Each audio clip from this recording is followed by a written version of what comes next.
What is going on, everybody? It's your boy Jimmy the Don, and I want to remind you to check the description down below to find out how to get entered into my Road to 1,000 subscriber giveaway, find out how to pick up a SmallTown Collectibles mystery box, and how to get a discount code with Street Level Hero LA. Today, we're going to talk about the first appearances and key issues for the greatest day of the week, New Comic Book Day, August the 11th, 2021. Got a big list today, so let's get started. I'm Jimmy Don Kerr, and this is the SmallTown Collectibles YouTube channel. So before we jump into the first appearances, key issues, covers, all those good things this week, guys, I want to ask you, if you're not already, hit that subscription button, turn on that notification bell so that you get notified when I put out new content. Leave a comment below. Let me know what books you're looking at this week, and if there's anything that I missed. And if you like the video, smash that thumbs up button. I feel cool now because I said smash that thumbs up button. Also, I'm sure you can notice my locale is different today. I'm late getting to record this video, and then I found out that my daughter has dance and a soccer game tonight that I have to go to, and it'll be 11, 12 o'clock Eastern Standard Time before I'll get in. So I'm having to do this video now here at one of my offices. So bear with me, I apologize, but the show must go on, and the show's getting ready to go on right now. So let's get started with our covers. So first up, a cover really I'm excited about this week, and a book I'm really excited about, and that is Batman 89, and this is the Francisco Mattina variant. Now you can pick this book up at Comic Kingdom of Canada. The cover A, or this is how it's listed on the website, the cover A is the trade dress.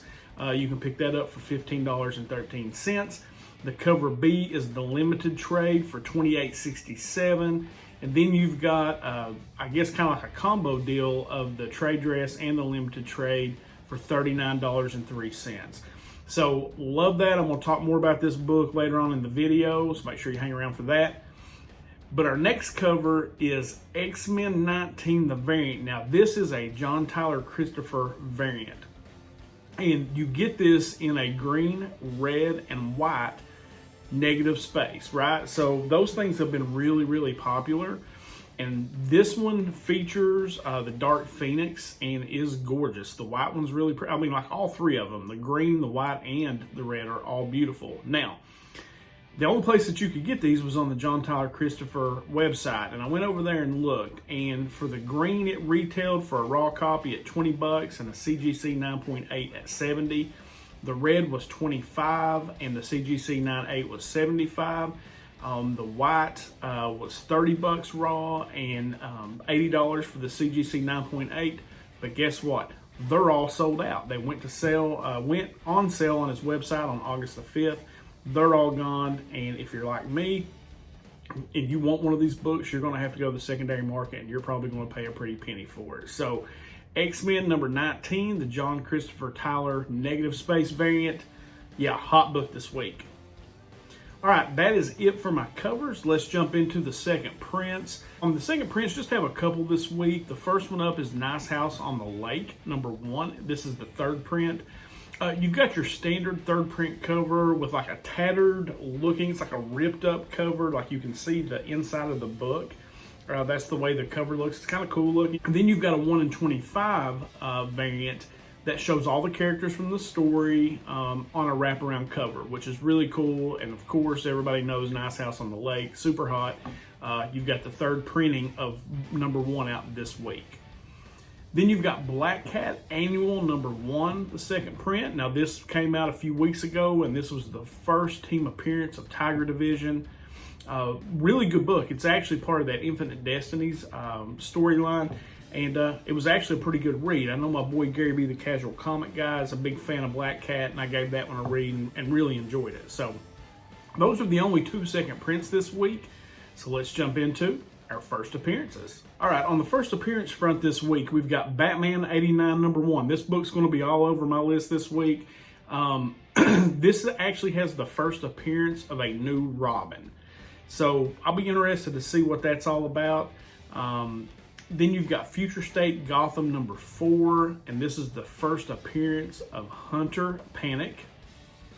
Then we've got Star Wars, High Republic Adventures, Monster, Temple Peak #1. And this is the first appearance of Ty Yorick. Then we have the Unbelievable Unteens #1. And this is the first team appearance of the Unbelievable Unteens. We have Avengers Tech-On #1. And this is the first appearance of the Iron Avengers and the debut of a high-tech armored suits. Then another book from Marvel is Defenders #1, and this is the first appearance of a new Defenders roster: Doctor Strange, Silver Surfer, Red Harpy, the Masked Raider, and Cloud. You also get the first appearance of a character called Taya, and the first cameo appearance of a character called Omnimax. Then we jump over, I guess we stay with Marvel, and as I always say, what would a good list be without a Star Wars book?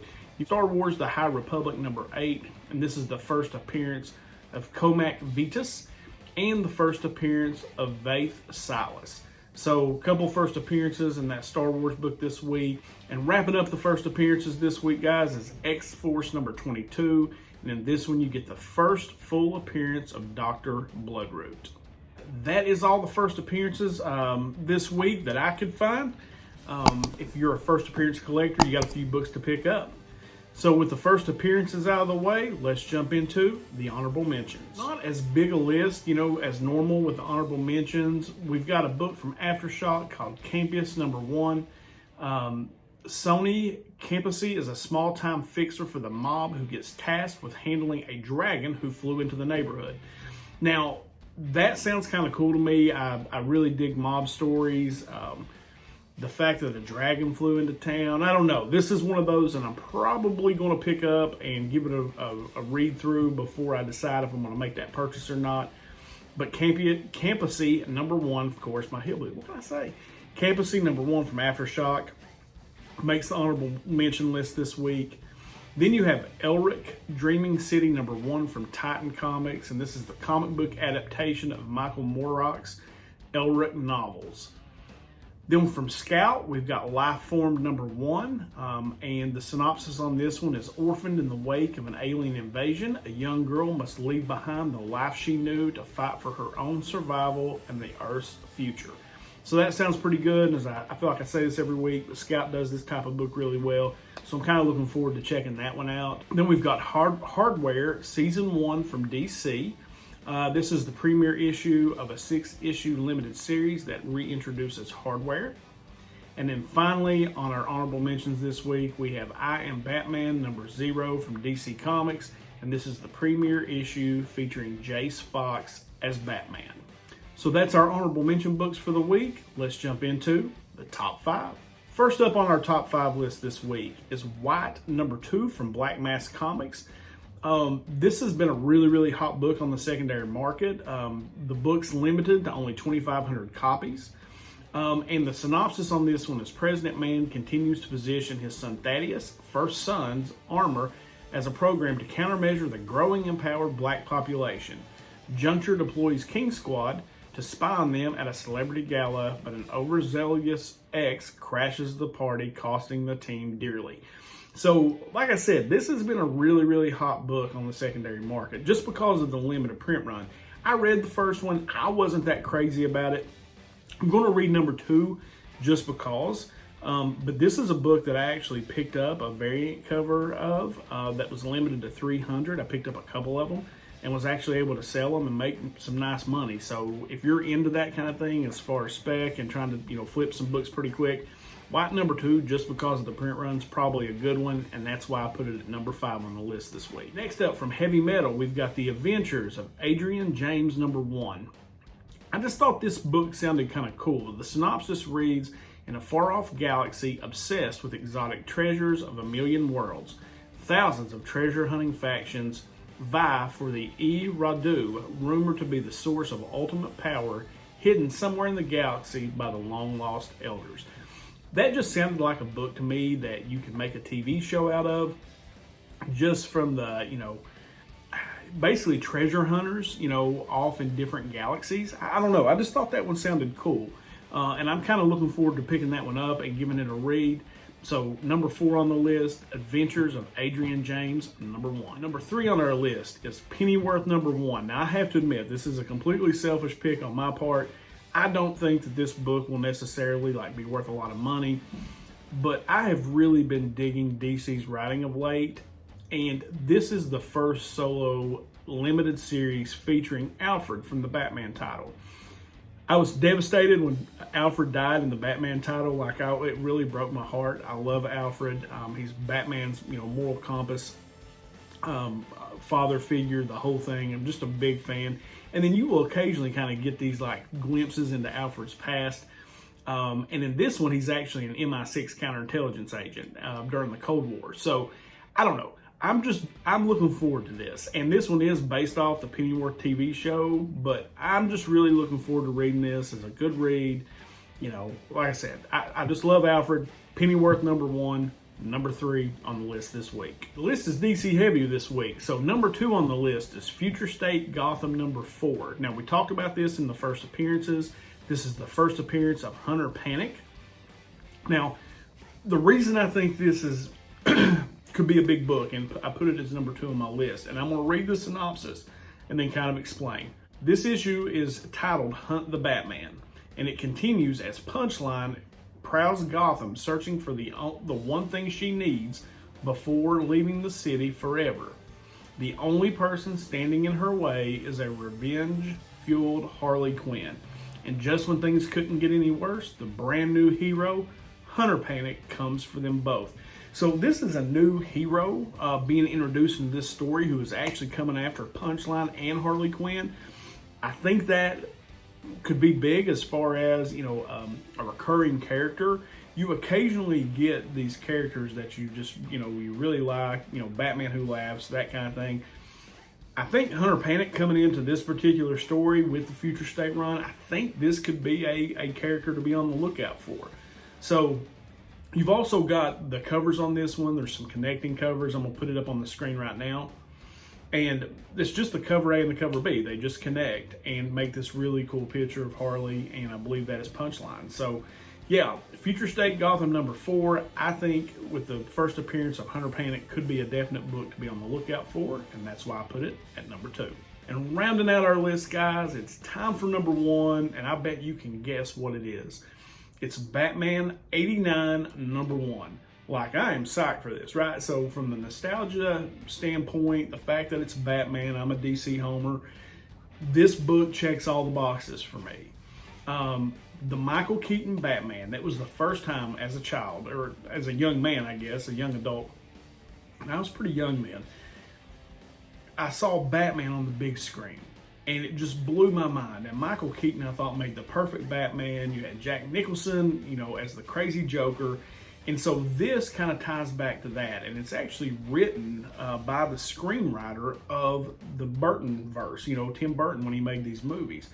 It's actually the screenwriter, Sam Hamm, that actually is doing the set. And I'm going to read you the synopsis after I've rambled on here. But Batman 89 is the upcoming DC Comics digital first comic book series by screenwriter Sam Hamm and artist Joe Hinoz.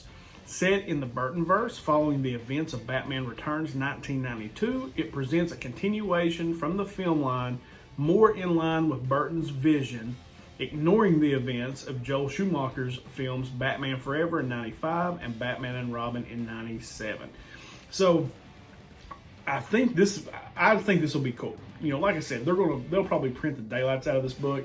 So as far as true spec value or something like that, it's probably not going to be worth a lot, especially this cover A, because everybody's going to be on this, right? If you're my age, you're probably out collecting books. Batman 89, it's going to be a definite pickup for you.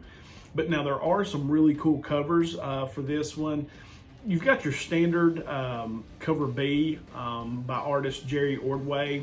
Found it for about $4.99, so that's the cover price. You also have a cover C by Torrin Clark. Now, you should be able to pick this up most likely at your local LCS. I saw one priced on Midtown for $12.99.